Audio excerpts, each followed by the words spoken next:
જય માતાજી મિત્રો, કેમ છે? સ્વાગત છે અમારા બ્લોગમાં. જો આજે આપણે બનાવવાનું છે કારેલાના શાકની રેસીપી. જો મેં આવા ઉપરથી સાલ ઉસેડી ને અંદરથી બી કાઢીને નાખ્યા છે. પછી એમાં મીઠું ભરી લઈએ. મીઠું ભરી લઈએ.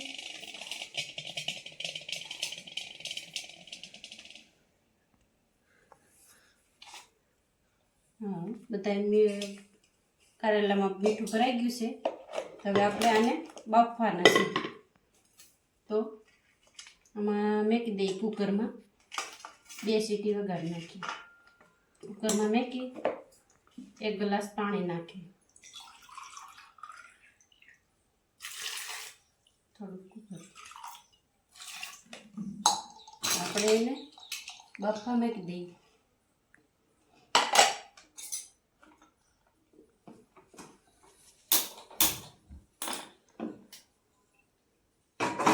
ઓલી રીંગ લાવતે.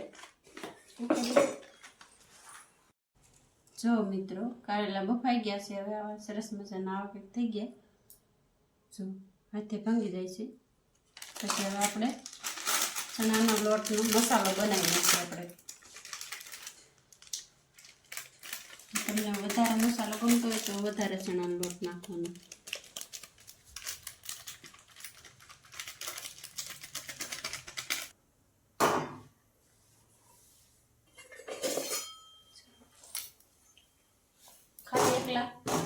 ઓલામાં ચેકવાનું છે.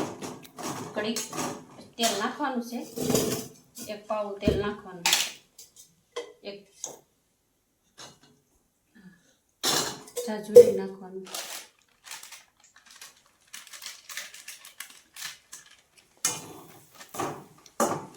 ધીમો ગેસ રાખવાનો. મારે થઈ ગયો.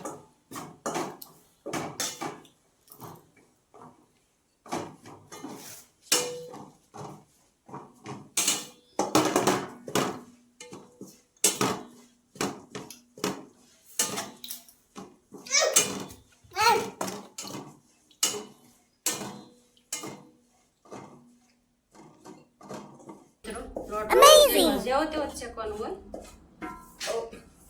શેકાઈ ગયો છે. પલક બેન તમે આ કર્યો ગરમ થઈ જાય.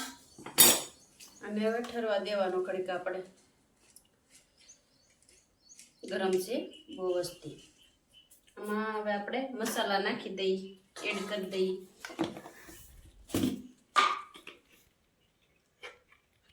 લાલ મરચું લહણ વાળું ભેળવેલું. અમે તો લહણ વાળું ભેળવીને ખાઈ. 2 ચમચી.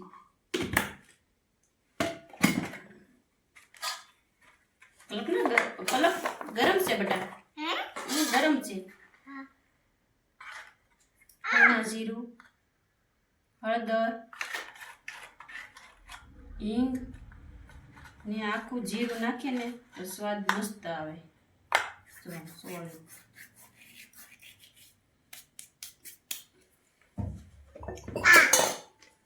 મીઠું નાખવાનું જરાક.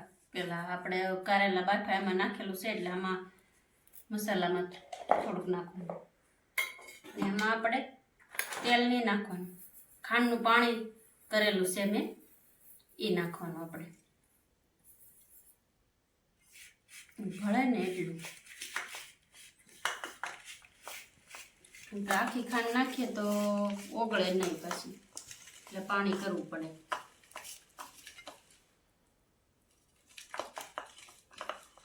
તેલ તો આપણે લોટ શેકો તો તેલ નાખ્યું હતું. આવી રીતે મસાલો કરી નાખવાનો.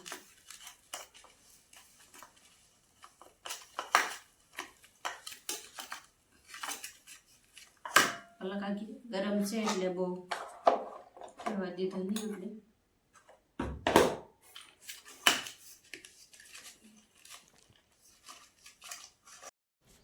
જો આપણે મસાલો આવો બની ગયો છે ને કારેલા આવી રીતે આમ ભરી લઈએ. 2 કોસો ભરવો તો કારેલા વધારે બફાઈ ગયેલા હોય ને ભરીને આમ દબી દેવા.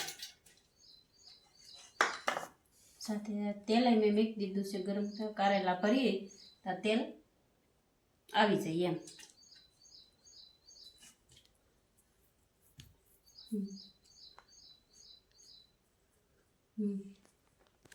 જો કારેલા બધાય ભરાઈ ગયા છે.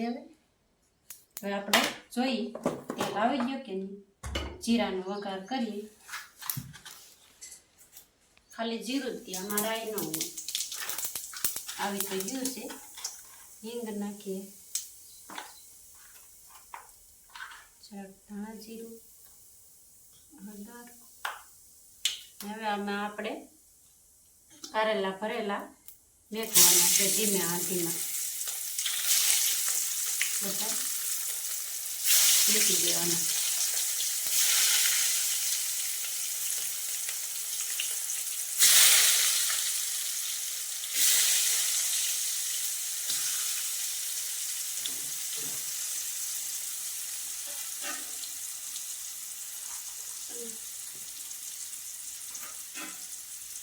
થોડાક એને ધીમો ગેસ જ રાખવાનો. તેલમાં આધા પાછા કરી નાખીએ તો તેલમાં ઓલા થઈ જાય.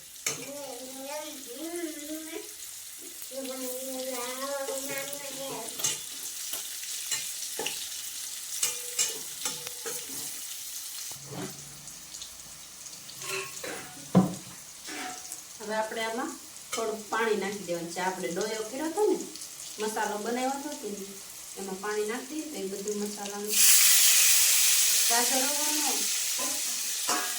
થોડો કરતી ખાલી.